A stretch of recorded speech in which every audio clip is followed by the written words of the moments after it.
Hey everybody, welcome back to the show. Today we're going to put the track press to work. We got all kinds of links to put together, and it's probably going to take more than just today to do it. But as you can see, we've got one link set fully assembled as of right now. And behind the scenes number 109, we just are fresh off of, well, doing a few last minute mods and just kind of tweaks and changes to the track press, to the dies, to the tooling, and also building a routine so that when it came time to turn the camera on for real for the actual episode, it looks a lot more smooth and polished than what it does the first time through.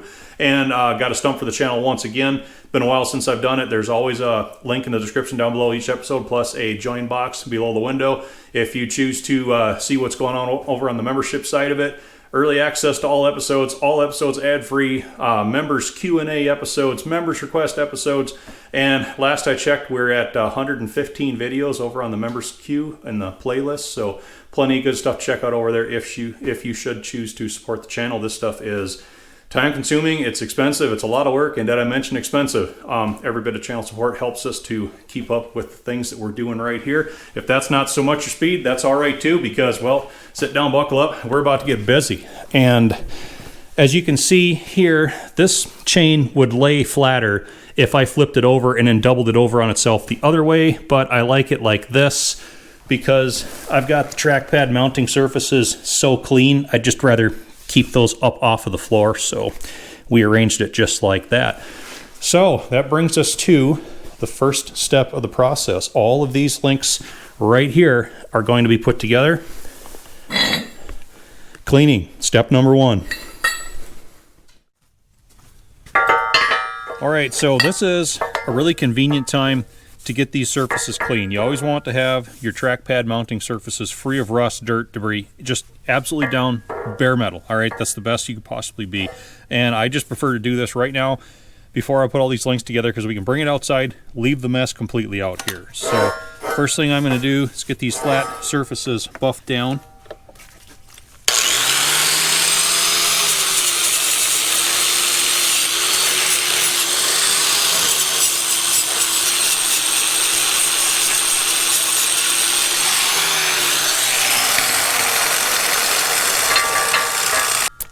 Next, I'll take the drill and we'll clean the rust out of the bolt holes.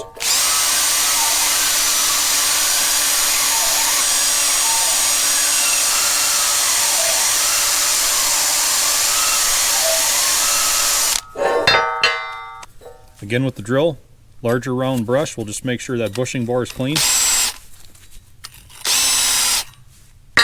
Smaller round brush, run it through the pin bore. And final change out of the brush, we're going to clean the areas where the lock washer and the nut will tighten down on the link.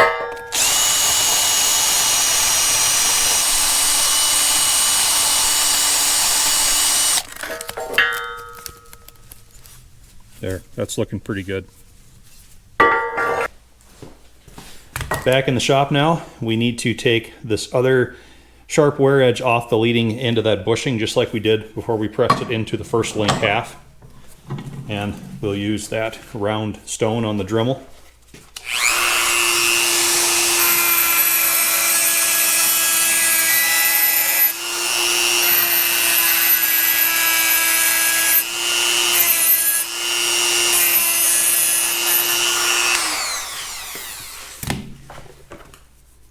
That's good. The prepared link sets get placed onto the press frame. Grab another one. Do that 29 more times. All right, I've got all of the link sets prepped. We're ready to assemble. And of course, I did not do all of these one at a time. I'd fill that table out there as full of links as I could get it. That way you put a brush in the drill, you carry that step out on all of them that are there, then you change to the next brush, carry that step out on them all. Streamlines the process quite a bit. Certain other steps that are going to go without being said. We are using the same press fit lube on all of the surfaces that we did last time, so just take for granted that that has happened. We're starting with the master pin link. This is the first one, and we're ending with the master bushing link. That's going to be the last one. Everything else just goes in between. The way this is going to work, we'll take the first link set, and apply the press fit lube to everything. Then the pin slides in the bushing. We have the backstop adapter, goes in there like that. I made this limiter block that's going to set on top of the bushing. That just keeps that outer link from pressing on too far back here. I haven't needed it yet, but it's in place in case I do. We'll start the outer link half on and press it all together.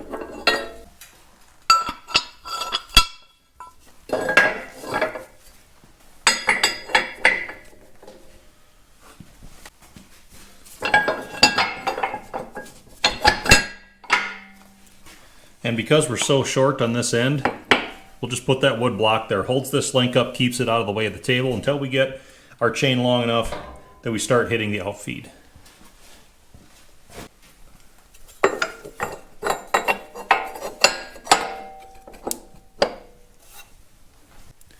Last piece is the limiting block. Like I said before, I haven't actually needed it yet, but just in case, the link starts to popping on the bushing, and every time it gives a bang, it's going to jump ahead.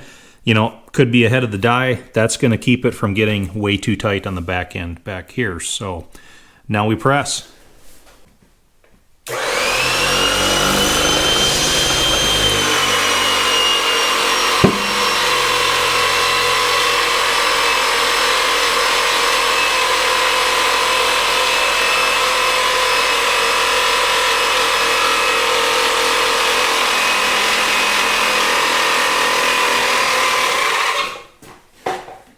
Topped out at about 26 tons right there.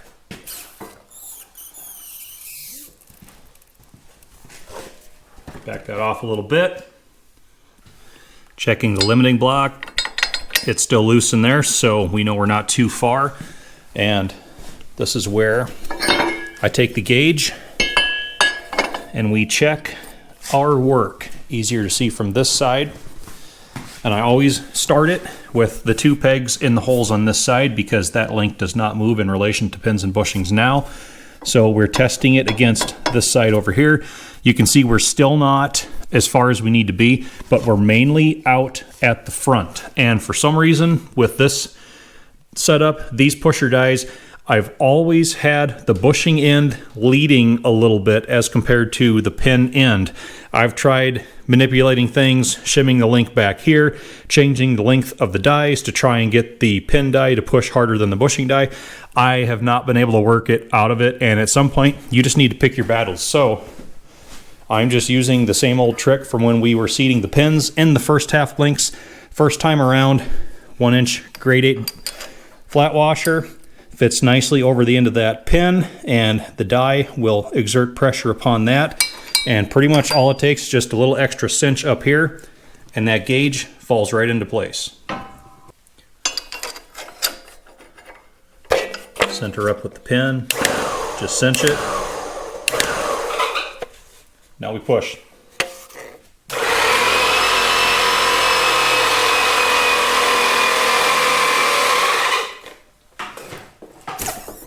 Pressure off, we'll do a recheck. We're getting close. We're in 3 of the 4 holes. We just need a little bit more at that front corner.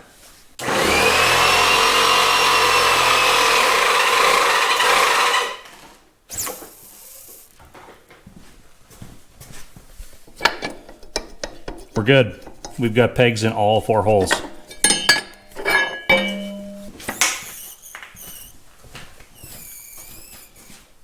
We back the ram off completely. Get the washer out of the way. Make some room. Limiting block out. Still loose, so we know we didn't go too far at the back.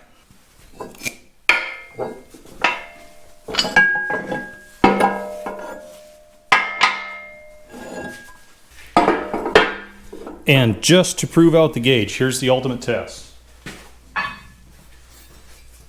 Got this track pad, 4 with the new bolts in it. If these line up, we know everything is right on. And just like that, without even having to press on them, the bolts drop all the way in.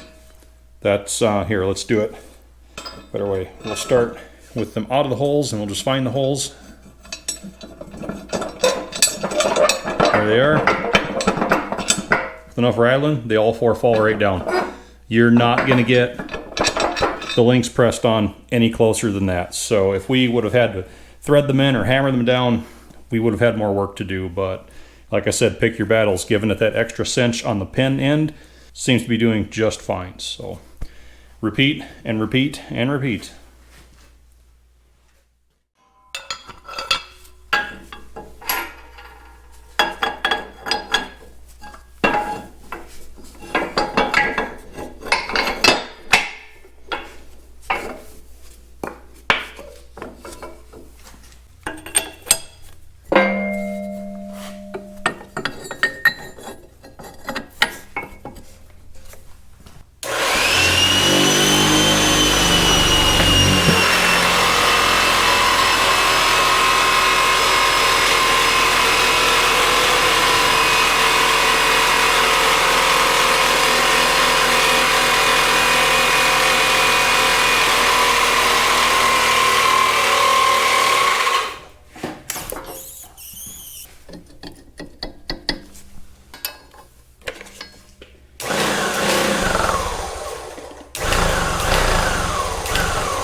See how the gauge just sat down on its own like that?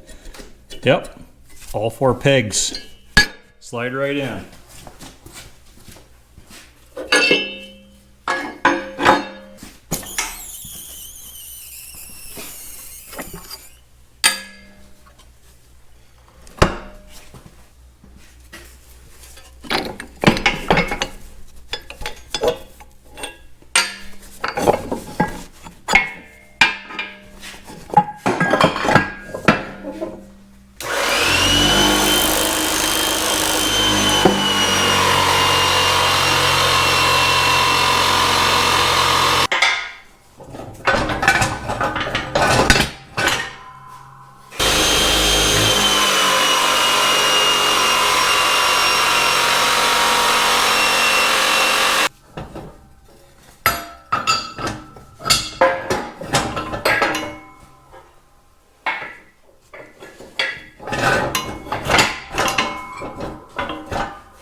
Gauge watch, so we've got 12 tons, 24 tons, 36, all the way up to 50 right there. I expect it to press most of the way in the 12 range, and we'll top out 24 or just above by the time I find it quits moving.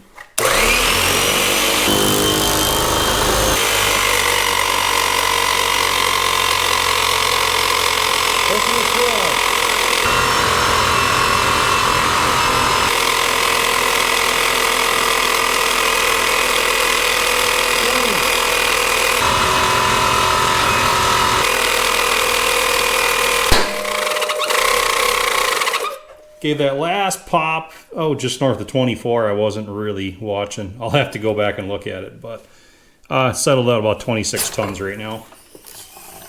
Pretty typical for how these been pushing. Some of them get up to about 30, but most of them, 20, 24. Good. Good.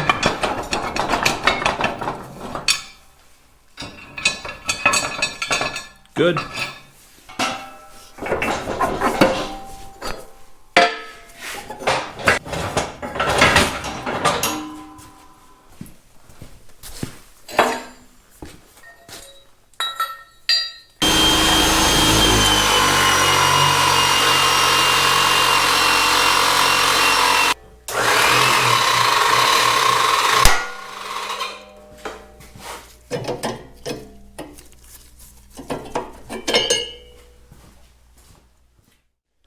Okay, everybody, we start right there. We follow it to where it winds around, comes back up across the outfeed table, and there we are. That is 29 links. all put together, and we're down to the last one, number 30, the master bushing link. So a couple of special operations that have to be done right here. Because this one is just a little bit different, mainly the bushing is flush with the outside of the link as opposed to how they stick out on each side on a standard. So when I go and put this into the 29th link in the chain, I'm going to have to use this spacer in conjunction with the backstop. Now this is just the one of the standard master pin spacers. Like you see, I've got a bunch of them stacked up right here. That is already made and hardened, perfect dimension to take into account the missing material that's on the end of that bushing. So to even out the backstop, that gets put on like so. And with it in the cradle, that brings us to the second special operation we need to do. Up to this point, I've had enough pin and bushing sticking out to be able to hand start each loose link in place so that we could begin the pressing. But you can see these bushings are shorter. You can't start this back hole on those shorter master bushings. So I turned out this little guide plug right here, and it's made to go in the open end of the bushing like that, and it just extends it far enough that you then have enough of a purchase on the bushing to once again hand start the free link on the pin and on the bushing and resume normal pressing operations.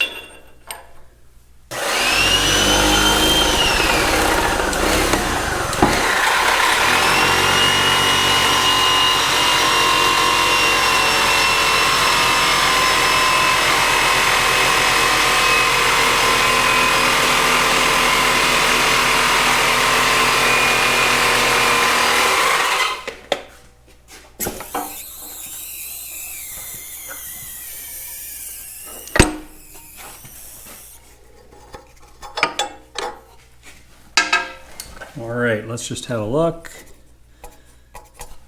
Judging by how flush, well, how not flush the bushing is with the outside of that link, I think we can go a little bit further.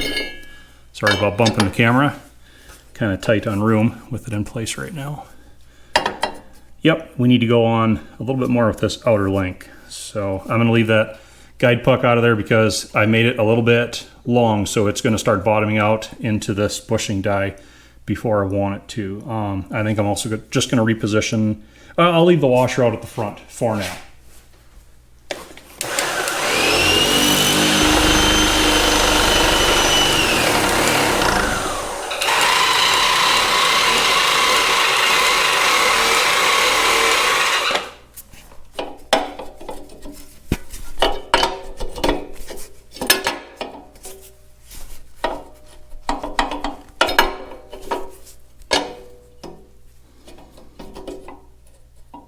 Boy, we're close.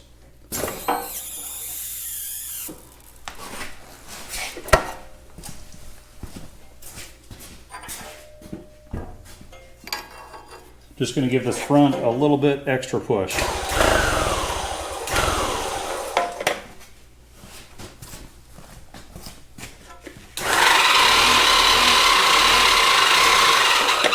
I just saw the gauge settle down a little bit, so I've got all the pressure off of it. Yep, we're started in on all 4 studs. Perfect.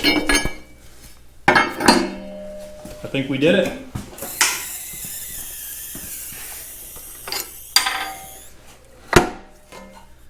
Yes, that bushing is flushed right out with the outside of the link.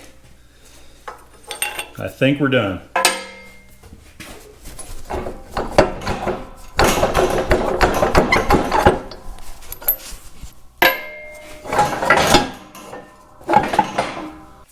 Let's just make sure it passes the true test. Look at that, all 4 of the bolts rattled right down. It is right where we want it to be. Good news.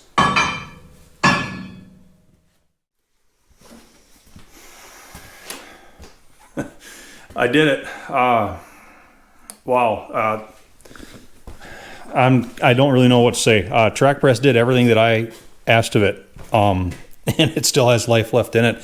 This was the biggest part, the biggest project of all of the things that I've done to this tractor to date. I've got more work into this and this and this than I've put into any one part of this to date. Yeah, I think it was back in 2014 or 15 that I first bought these super wide tracks and these chains. They were on, I've told the story several times before, a Vaughan combine track conversion kit that came off of a John Deere combine. It was at a local tractor wrecking yard just a ways up the road. And yeah, I will tell you what, I'll put the link to that episode, to that video, in the link below this one. Highly recommend you all go back and look down there, click on that link. A lot of times I'll pop them up here too. Those don't always display on everything, but go back and just rewatch that episode when I first hauled these 20-inch wide tracks and these chains home. How bad, it boils down to how bad you want something. Finding decent-ish undercarriage parts in this part of the country is really difficult for these Caterpillars. And at the time, well, I'll just give you a quick tally of everything I went through to get these things to this point, to have these wide pads on a tractor. I was envisioning where we are right now. Back then, I believe I paid like $2,000 for both of those track sets, but there were 45 links in each one. A standard D2 only needs 30, and the 20-inch wide pads, plenty of extra parts. There were 4 pretty decent, almost brand new D2 front idlers in that setup. I believe 16 almost brand new bottom rollers. The links measure 90% plus. The pins and bushings had more wear because they had those extensions that had been welded onto these tracks, or these track pads, that we cleaned the aftermath of. I know y'all remember when I spent like an entire week just filling in torch marks and building up where they'd cut things out, grinding off old welds, flushing those. Solid week worth of work right there. A lot of welder time, a lot of grinder time. Building the track press, that was 2 weeks solid I put into building this, and just to try and get it done and cover as much ground as possible, I didn't really video much of anything of it. A few bits made it to the behind the scenes, nothing to the regular feed. And when you're 2 weeks into something like this and you are still not sure if it's even going to work or not, there's a few sleepless nights. And then just the expense of it, the 50-ton cylinder ended up being $1,800-ish by the time all was said and done. All of these adapters I made, all right, this chunk of A2 tool steel, 2 3/4 diameter by 3 foot long, that was $300 plus for McMaster Carr. Here's all the bolts, washers, and nuts. You can see that cat logo right there. This is what's going to attach all those wide tracks to those chains. And I believe we got the slip in here yet. This was another $473 just in hardware. And that box right there, we've got, probably 50, 60 bucks in grade 8 bolts for this. And then we're just not even counting like the electric pump and the hoses and the gauges and everything else I bought for all of that. And yeah, and then the work, I mean, just going through all the sequences of pressing all these links apart, cleaning, inspecting, orienting, pressing together. I mean, 3 stages of press fit back together. How bad do you want it? That's how bad I wanted it. So we're getting really close to finally realizing that whole vision. And I've talked on this way too long, but we're so close to realizing that vision, that image I had in my head of these 20-inch wide pads on a D2, and it's going to be 1113, and I couldn't be happier with it. This is my drug accomplishment, okay? That's why I don't drink, I don't smoke, I don't gamble. I kind of gamble on yellow iron. Outside of that, this is my drugs. So, all right, everybody, this is probably way too long. If you're done with my yammering, go check out that episode down below. You can see what these things look like when I first brought them home.